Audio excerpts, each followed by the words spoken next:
First, do you agree with Nigel Farage, who says men are prepared to sacrifice family lives for successful careers? I can already see your reaction in a way that women aren't. 0207 862 2222. Love to know if you think he's right. So, Mr. Farage is speaking to reporters about diversity policies. He said people should be judged on merit, not certain characteristics. But he then went a bit further, and I'll show you. I don't think it's on tape, so I'll show you this transcript here. Let's have a good look at this, OK? I think the truth is that in many cases, he says, women make very different life choices to men. If you look at a business, men are prepared to sacrifice family lives in order to pursue a career and be successful in a way that fewer women are. And those women who do have probably got more of a chance of reaching the top than the blokes. So the women who do, in other words, make the sacrifices have probably got more chance of making it, almost as if the board is loaded in favour of the women.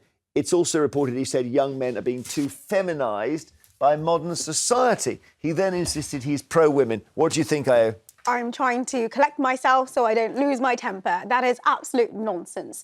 As a woman in engineering, I'm like, OK, so we're not making the same choices when we're building infrastructure and changing the society?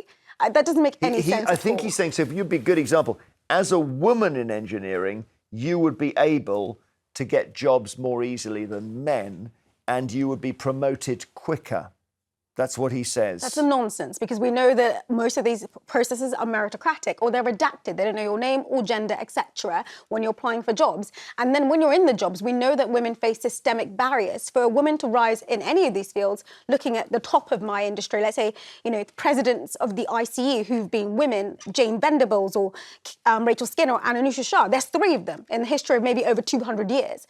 They have to face systemic barriers. And I think the really interesting part that he's missing out is the reason why those men don't have to make the same sacrifices as well, or the double burden that, women have to do, is that someone else is doing the unpaid labour. 80% of unpaid labour at home domestically is done by women. Well, and that's 1 trillion to the GDP. But he seems to, so I'm just trying to work out what he's saying, but it seems to be, if you look at the classic situation where there's a couple who have a child and it's the woman who stays home and then the man goes to work, and that's not recognised as the man making the sacrifice, James. Well, I find when people talk about this in just binary terms, and then the media is particularly good at just putting the headline and saying men make sacrifices, many women don't for top jobs, etc., instead of actually looking at the substance. Because I think there are problems within the workplace. And the problems are that we have forgotten how to recruit, and we've forgotten how to look for the skills that we need. So I've had female bosses, I've had male bosses, some have been good, some have been bad. I've worked with great colleagues, I've worked with some appalling colleagues, and some people. So I think we have to stop looking at it in the category of... Is it a sacrifice to go out to work after you've had a baby? I don't think we should talk about sacrifices. I think we should talk about choices. If people choose to have a family, and this is male and female within their couples, or actually 2 males or 2 females, they choose to have a family, then you are going to have to make choices between you. And you are going to have to... It's not like that. You don't sit down and make a choice. It defaults to the guy keeps his job and the woman doesn't. Well, it does And Farage is saying something you never hear people say, which is, feel sorry for the guy here, because he's being basically forced back out to work. He'd rather be at home. That at all. That's nonsense. That's why I use the word sacrifice. No, that's a nonsense. I think the thing is that what he is talking about, he's talking about a meritocratic approach and saying we've got to stop hiring people on the basis of their sex or their orientation. Let me just look. I'll just show you a similar thing, okay? Because a lot of this on the right, they're saying things that maybe we haven't heard for a while. And this, I think, was one of the classic moments in recent years on Twitter. Now, Jessica says women deal with periods, pregnancy, menopause. What do men have to deal with?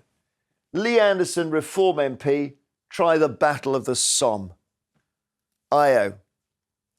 This is why I'm really agitated at seeing what Farage is saying, because I feel like it gives credence to that rhetoric. What's wrong with that rhetoric, though? Where do I start? women do have to deal with a lot of other things that are never considered and factor into this discourse. And they do work. And even some of the rhetoric we have now of women being at home and the man going to work, it's literally not what our society ever was. Men and women have always worked. Traditionally, it would have been historically, maybe in our Garian culture, where they worked together in their farm or in their household. They always worked. And then women also did all the additional domestic labour, or disproportionate amount of it.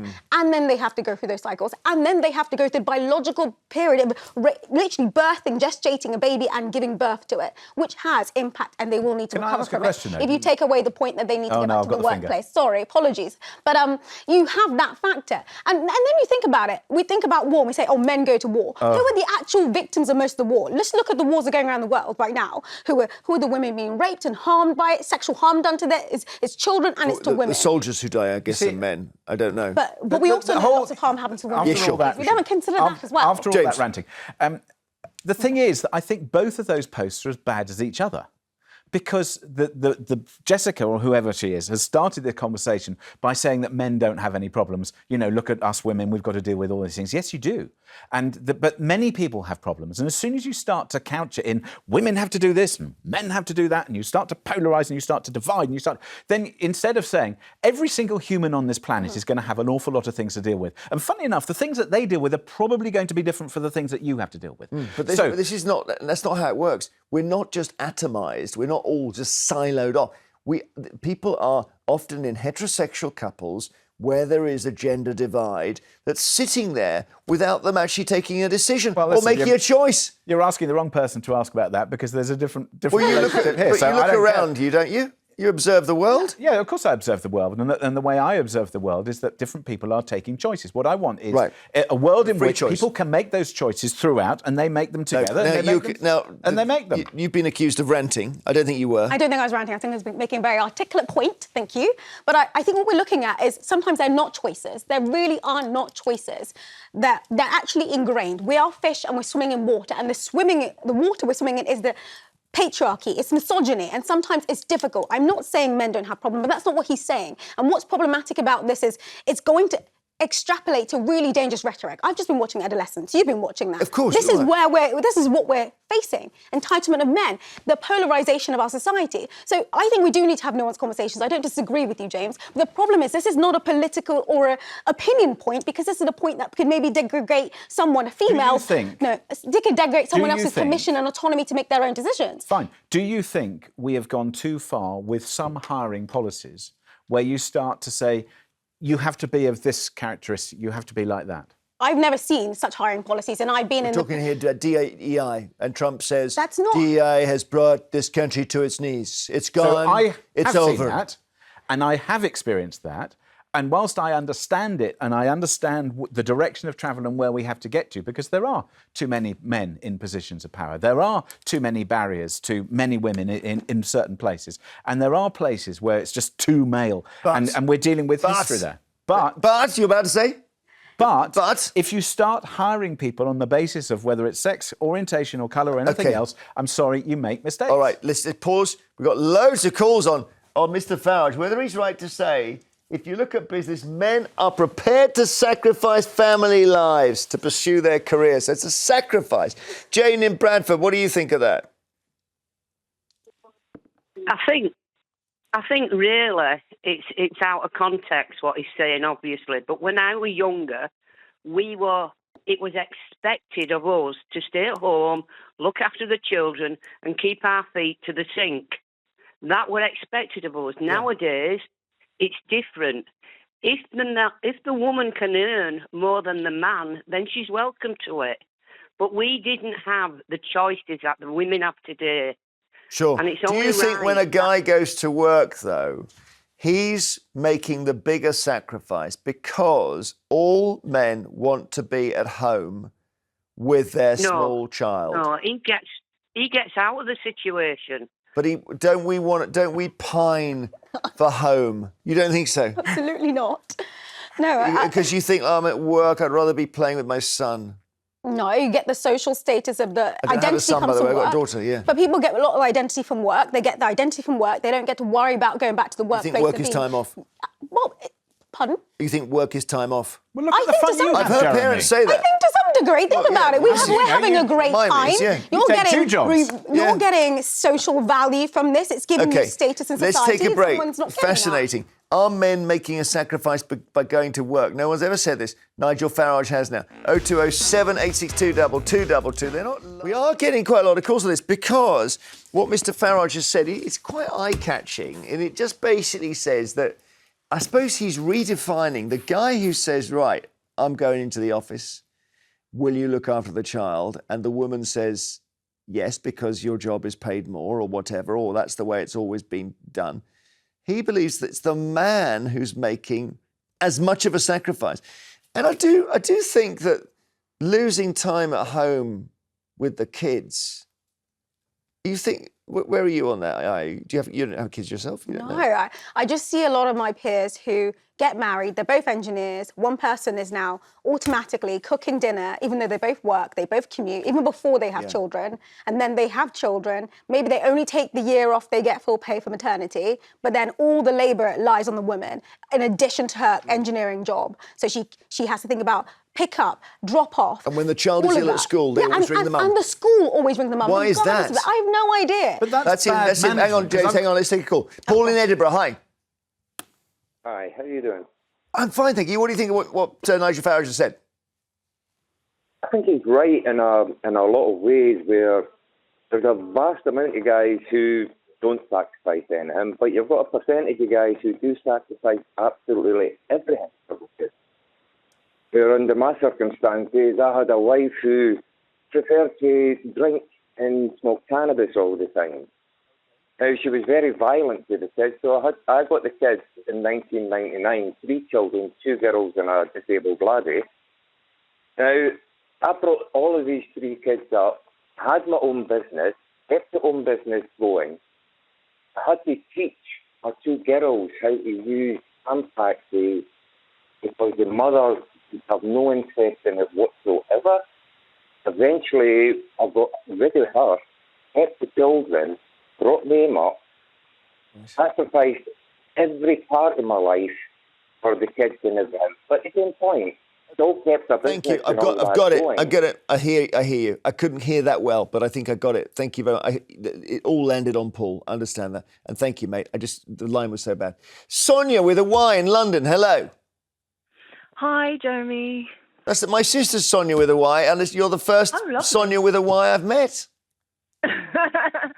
Nice to talk to you. And you. So do you I watch believe... your show all the time. Oh, thank you. Do you believe that men make a sacrifice when they go to work? I mean, I can only speak from my perspective. I really don't think so because I've had to sacrifice my career to raise the children while he's gone out and furthered his, got pay rises and had complete freedom, socially, and I'm still unable to get back on track. Do you know what I mean? Yeah, So, no, absolutely. I totally... I mean, there may be, the 1 or 2 odd man that does sacrifice, but in my experience, no. Some men can't wait to get away. They can't wait to get away from the nappies, the crying, and I think that people don't really understand the cost of childcare. So, I could go and get a little part-time job, but then I'd be paying the childcare worker to look after my child, to raise my child effectively. And it's taxed twice, isn't it? Because you get taxed on your income, then you pay the childcare worker, and she gets taxed again. Yeah. So I know you basically have to do a full-time job to pay a part-time childcare.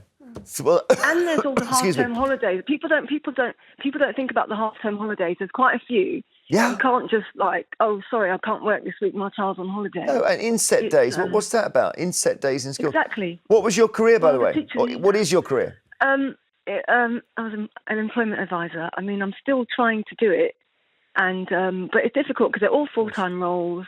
Yeah. And the employees aren't very flexible. I'm finding so. Okay, well, thank you, Sonia with a Y. Nice to talk to you. Jeremy. Cheers. Bye. Oh, how nice. One of our viewers. And it's the classic. Yeah. And I didn't ask whether she was still married, but I suspected there was some tensions there because it sounds like the husband is coming back having had too much fun at work. Yeah. Never, ever say I had a good day. No. You come home. Never. Or at least So it's take another on the- awful day. I wish I'd But been the at home. problem is that with you, I mean, they know. Because, I mean, you've been on the telly. Well, listen, we started the show 2 days ago. Someone fell over. I know. That's the And equivalent then you of took advantage of it. It's a and war created, injury. Entertainment from it. No, I mean, it's a job. Richard, okay, it's true. It's true. I'm in that situation. But you know, now I'm going to be personal. When I get my Google photos come up, and I took thousands, and I was a present dad, and I was lucky because we lived near my work, and also I've clocked off Radio 2 at 2 p.m. And I'd rush home to the kids. But even being present, I still feel every second I missed is a pang. Every second I missed them growing up. And I see a photo and I think, you're never going to be 5 again. It breaks my heart. And that's why I see what Farage is saying here, that missing out on the early years is a cost you cannot price. But that's and a why lot I of think blokes as soon don't as you- realise it, by the way, till they're about They do. 70. But I think as soon as you start to put it in these almost sort of pejorative, we sacrifice, you don't, we do this, we do that. And I think this is why this result has become so toxic. I mean, you're very articulate. With Well, I know your you're views trying and to comments. spread oil on But troubled you waters. can only see it from, and I recognise, I can only see things from my perspective. I can see things around me, can't necessarily see things. Everybody is making choices. Everybody is making decisions. I understand that sometimes society has pushed decisions and not necessarily recognised either input or work or all these other things. We have to get away from all of that. If society's going to a woman who's modernise- had 3 children, who's married to a guy whose salary is 3 times hers, who's a bit of a bully, you think she's got a choice? Yeah. Do you think she's got a choice? And that's part of the issue, is that we don't necessarily have choices, but also you've got to have the reality that if, for example, you are going to have a family, certain things mean that you're going to have to take yourself out of the workforce. Let's speak to Richard in Buckinghamshire. Hi, Richard. Is Nigel Farage, he might be, is he right to talk about sacrifice of leaving your family at home? Yeah, I mean, the majority of men, that's probably about 80-90%, work anything from 40 to 60 hours a week. Yeah. We do that because we need to go out and pay the bills, rent, mortgages, food, family days out. And it's basically called providing for our family. Could you, Richard, in your case, hang on, Rich, could you have switched it around? Could you have said to your wife, OK, I'm staying at home, like the guy in Motherland with curly hair. I'm staying at home. You're going to go out there and rip throat.